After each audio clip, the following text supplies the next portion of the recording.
I'm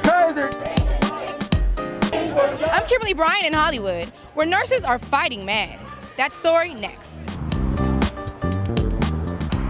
I'm Kimberly Bryant in Valley Village, where police need your help in finding this murder suspect. That story coming up.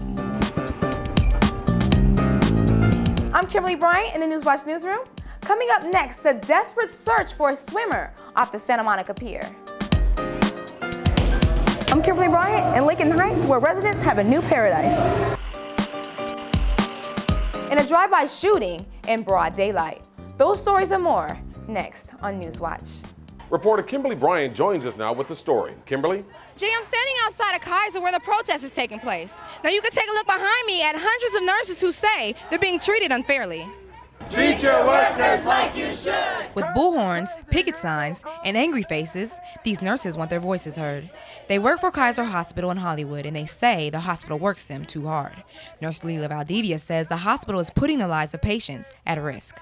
Well, it's very simple. The registered nurses of this hospital have been complaining and trying to tell the higher-ups that there's unsafe working conditions here, not only for the patients, but for the nurses and for people out on the street, literally, that are driving with us when we're working 20 hours at a time. Held outside the hospital's main campus, the protest was sponsored by the National Union of Healthcare Workers. The nurses say they're required to stay on call 24 hours a day, several times a week, and the hospital isn't hiring enough nurses to lessen their workload.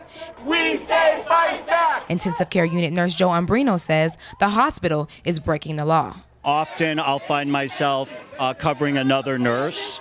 So I'm having 4 patients, which is actually illegal. But hospital officials say they are treating the nurses fairly. Kaiser spokesperson Hudson Morrison Irving says the hospital is in contract negotiations with the nurses. Because of that, the protest isn't a surprise to hospital managers. This is a typical action that when they want to garner support for their stance at the bargaining table. Back at the protest, nurses plan on staying out here at least 2 more hours. As far as negotiations are concerned, no word yet on when it will end. From Hollywood, Kimberly Bryant, NewsWatch LA. Thanks, Kimberly, for that report. Hey Los Angeles, I'm Kimberly Bryant with your Friday feature. We go to East Los Angeles, where children have a new home away from home. Don't be surprised if you see 12-year-old Ishmael Tito boxing for a championship belt one day. If that happens, he'll give a lot of credit to the newly opened Lincoln Heights Youth Center complex.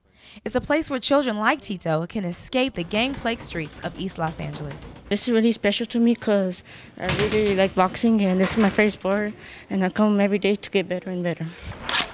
With roller hockey, fitness programs, arts, and boxing, the center is a new jewel of the neighborhood. Paid for by a $7.1 million bond measure, it's designed to give local children a safe, clean place to play. Councilman Ed Reyes, who spearheaded the project, says it's just as important to help kids stay fit. When you see 2 or 3 families living in 1 2-bedroom houses, there's no place for the kids to play. We have a high incidence of obesity. We have a whole new category in diabetes because kids are stuck behind the TV or the computers. Here they actually get to move around, exercise, and become, I guess, more in tune with what's healthy for them. The center is a 15,000 square foot multi-use facility that used to be home to a Catholic church. That just makes the place extra special to moms like Nonita Nova, who calls the complex a true blessing. Oh, it's very great for us because it's close to my house and we got the opportunity to enjoy it with my daughter, so I love it. The complex will be open every day from 9 a.m. to 7 p.m. For Friday Features, I'm Kimberly Bryant. Take care. If you've seen the man who looks like this composite sketch, then you've seen a suspected killer. Police say it's a drawing of the man who killed 34-year-old Sheree Osman Hazik Saturday night. This woman, who didn't want her name used, was the victim's closest friend. We're forever changed by this. I mean, it's sad that one person can do so much harm to so many people. He didn't just kill one person, he killed all of us. The murder took place on the 11,500 block of Riverside Drive in Valley Village.